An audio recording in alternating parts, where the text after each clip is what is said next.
Spoiler warning, this video contains spoilers from the game that I played, and I'm making a video about it, so yeah, don't bitch about it in the comments, thank you.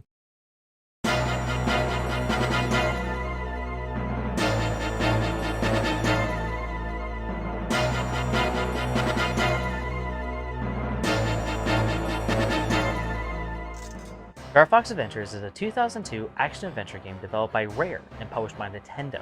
Originally developed as Dinosaur Planet with Rare-created characters, Nintendo's producer Shigeru Miyamoto convinced Rare to redesign the game as part of the StarFox franchise. StarFox Adventures takes place 8 years after the events of Star Fox 64. Players take control of Fox McCloud, who is sent on a mission to visit the planet to prevent its destruction. Ladies and gentlemen, let's talk about StarFox Adventures. Released on September 23, 2002 as Rare's only GameCube title, StarFox Adventures received mostly positive reviews, notably for its detailed graphics, new design of characters, and its dynamic environments. The voice acting and the departure from the traditional StarFox style gameplay received some criticism. Yeah, this is the definition of don't fix what's not broken, but unfortunately, Shigeru Miyamoto dropped the ball. He convinced Rare that the Star Fox franchise was the perfect IP to stitch into their game. And honestly, it's probably the worst part. I'm sorry if you love this game, but it's kind of bad.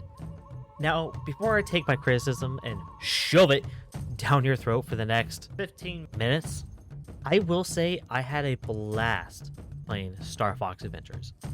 The world is bright and beautiful, and the adventure-style gameplay is great for the GameCube, and I love all the parts that are not Star Fox. I'm absolutely dead serious on this. The game is played from a third-person perspective with full camera controls in most areas. The game story focuses on 2 different styles of gameplay.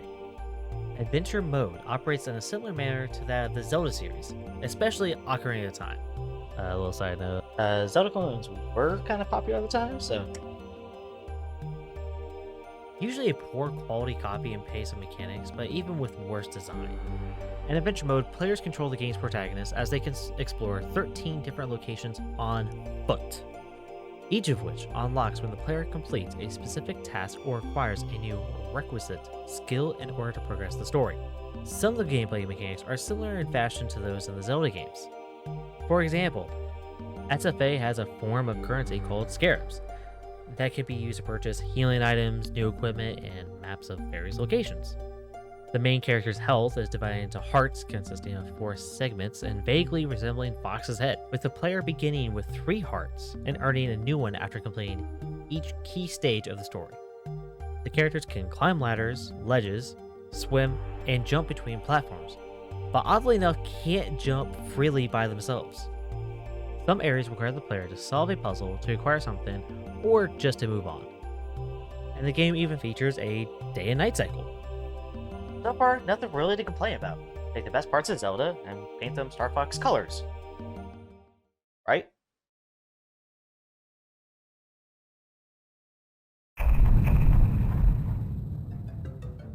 The main character comes equipped with a staff after the initial stages of the game, which functions both as a weapon and a tool for exploration and puzzle solving.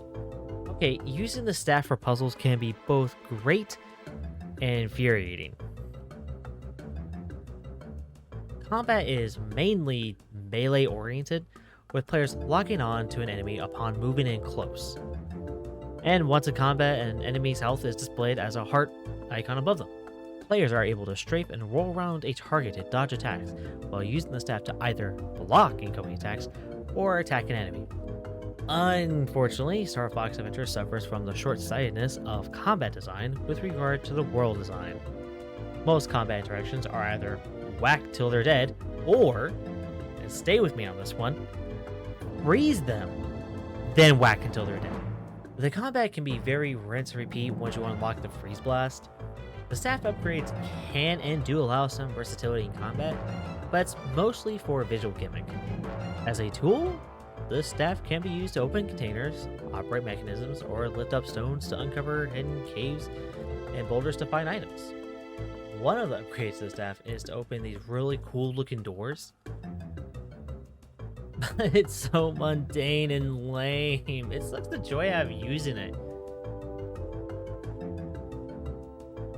As the player progresses in the story, the staff can be upgraded with powers that can help in combat or in assist puzzles, exploring locations, or you can just upgrade the magic meter entirely, including the ability to fire projectiles at enemies, trigger switches, and a special jump ability to reach places that are not normally accessible.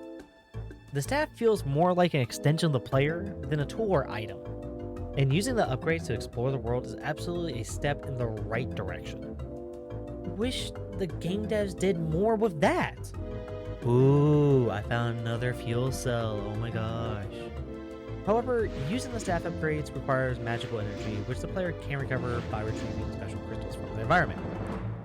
The crystals can be hit and miss in certain areas, but I never really felt like I had an issue. Along with the staff, the player also has a sidekick that joins them after a certain stage of the story, who can help by finding them items and using certain abilities to open up new areas. I thought I was going to hate Tricky, but he's actually super useful. Plenty of puzzles are solved with Tricky, with him either doing a task or another part of the puzzle for you to interact with. He can also be clunky to command at times, but if anything, he's like a pet dog for your adventure. Tricky requires the player to feed him grub tub mushrooms, with each one constituting one trick that can be performed. The game's inventory system focuses on 3 areas: collectibles, staff powers, and Tricky's tricks. The C-stick is fine to use to navigate the menu, but I found myself trying to use it for camera controls. The player is also able to use 3 scanner systems in the game: a minimap for the region, provided a map has been purchased, a scanner to give information on objects that are approached, and a fuel cell radar. I'm so glad that they added that one feature. Like, what the fuck? Why is everything useless? In this mode, the player decides where on Dinosaur Planet they wish to go. Upon choosing a destination, the player engages in an on-rail segment in which they dodge obstacles while shooting down enemies. I know, groundbreaking stuff here, guys. Like, we need to tone it down a little bit, in my opinion. And with the ability to fly through silver rings to recover some health and being able to use super bombs to clean up groups of enemies. In order to visit a new area, the player must fly through a set number of gold rings.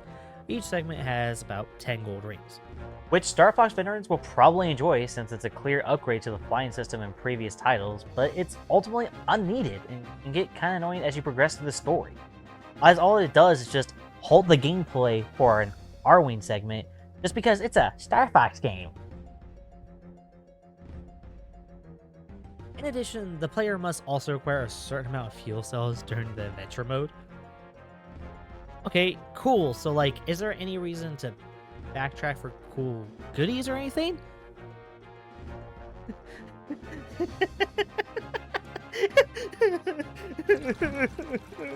just want the pain to go away.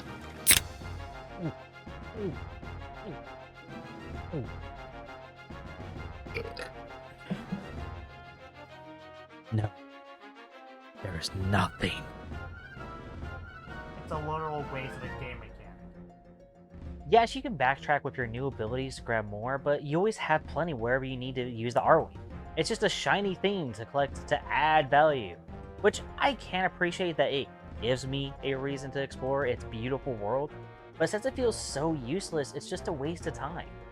And it could just be easily fixed if they just use the Arwing for fast travel to areas that you've already been to, and this also wouldn't soft lock your game or anything. Because if worse comes to worse, the shopkeeper will also sell you fuel cells, which would also give scares a little bit more use outside of what you need for story-driven items. The game takes place on the world of Dinosaur Planet, also known as Sorai. I pronounce this shit? As huge chunks of the surface are suspended in orbit around it. 8 years after Andross's first defeat, Crystal receives a distress call from Krazawa Palace. I couldn't help myself. She is then persuaded by a wounded Earthwalker in the palace to collect the Kurzoa spirits and return them. Except for the part where she fucking doesn't. She gets captured by some ooga booga bad guy and sits trapped for the rest of the game. And we're just getting started with this fucking game. Meanwhile, on the edge of the Lilat system, General Pepper contacts the StarFox team for a new assignment. Since the team is desperate for money and maintenance, they accept. On the planet's surface, Fox obtains and wields the magic staff which Crystal lost. Fox learns from the queen of the Earthwalker tribe that Scale stole the 4 spellstones. Returning them will prevent the planet from breaking up any further and restore it to its original form. Fox traverses the planet to return the stones to the Force Point temples. As Fox retrieves the stones, he discovers that he must also retrieve the other 5 Kurzoa spirits. Okay, sure. When Fox finds the last spirit, he discovers that it is guarded by Scales himself. Yes, finally, the boss fight I've been waiting for. All of his bullshit, all the pain and suffering, his claws, my stick, let's fucking go. However, just as Fox and Scales go to engage in combat, no. Mr. Ooga Booga returns and orders Scales to surrender the spirit, which he reluctantly agrees, I guess. God damn it. Fox takes the spirit to the Kurzoa shrine and frees Crystal. Does she do anything in this fucking game? No, she sat this one out. I didn't fucking think so. The spirits are forced into the head of a Kurzoa statue, which reveals itself to be the revived Andros, the mastermind behind the spirit scheme, who flies off to resume his conquest of the Lilat system. Why? Andros has no reason to be here. He's just shoved up this game's ass for no fucking reason. And so is Falco Lombardi, I guess. Like, why is he... what the fuck? Why the sudden cameo? Why suddenly shove these characters, which have no reason to be part of this game, into it? And he just, like, I guess, helps Fox destroy Andros. Like, he's just like, hey, guy, I'm here to help. Like, I know you're always in trouble, so you always need my help. No, it was, what the So, like, Andros is beaten once for all, right? Right? After restoring the planet, Falco rejoins the StarFox team, and Crystal is recruited into the team, beginning a romance with Fox. It wasn't hard. I know. This had so much potential, and then StarFox ruined it. StarFox Adventures is a great game, except for the StarFox part. They crammed characters from an on-rail shooter into a Zelda clone, a good one at that. The furry bait waifu became a mainless damsel in distress. The full StarFox cast was just a glorified menu with plot sound cues, and General Scales was replaced last minute with Andros.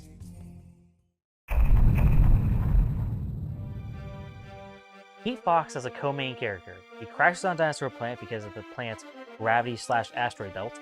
He's cut from his team and can't use the R-Wing. Crystal, never being trapped, finds Fox and explains what the hell is happening. Her magic stick glows all magical when held by Fox, and Crystal replaces Tricky as a partner character in the game. And the player switches between the two to solve puzzles. This will give a cool character some actual development, allowing a budding romance to start, and Fox could show Crystal that not all technology is evil, and it's how we use it. And Crystal could show Fox the beauty of nature and that magic is real. And we could see a cold, battle-hardened space pilot overcome some PTSD or some trauma that he experienced in past titles. They find the spellstones, return the Kurzoa spirits, defeat Scales, and that's it. We don't need any extra. We don't need Andros. I'm talking to you, Shigeru Miyamoto. I'm calling you out. Right here, right now. This video. Let's go. Okay, Falco could show up at the end to rescue Fox, and Crystal could decide to follow her heart, join the StarFox team. Ultimately, I recommend this game. It's riddled with almost great, but still good. The utility of Tricky and the staff makes traversing the open world really fun. The item system could be better, but yet again, I enjoyed it. I think this game is great for the GameCube, flaws and all.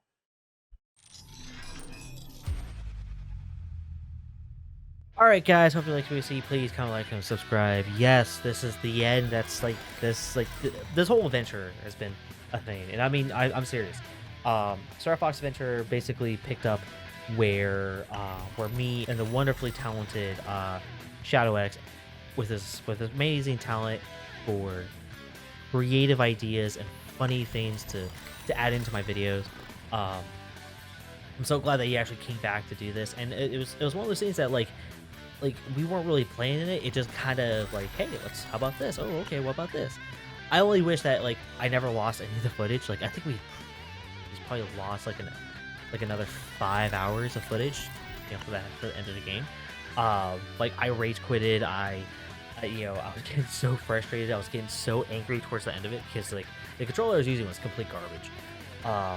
But yeah, like this game is like, it's really good. I would love to see a fan recreation with the, you know, the kind of bullet points that I pointed out, because it's like this would have been a heavy hitter classic for the GameCube. It's just Miyamoto, I feel like, just fucked everything up for Rare, for the team developing this game. He's just like, nah, we need something a little more representative of Nintendo.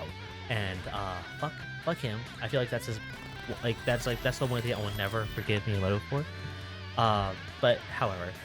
But yeah, guys, tell me what you guys think. How do you feel about it? Like, is this a game that you would love to go back over and over and play again? Is this something that you've tried but never really finished, or have you played it and like, well, how do you feel it, one way or the other? Just let me know down below. Anyways, guys, I love you all. I hope you have a fantastic day, and I hope to see you in the next one. Oh, look at you, you little skinny boy. Are you the best boy? Are you the best boy? Yeah, go get your ball.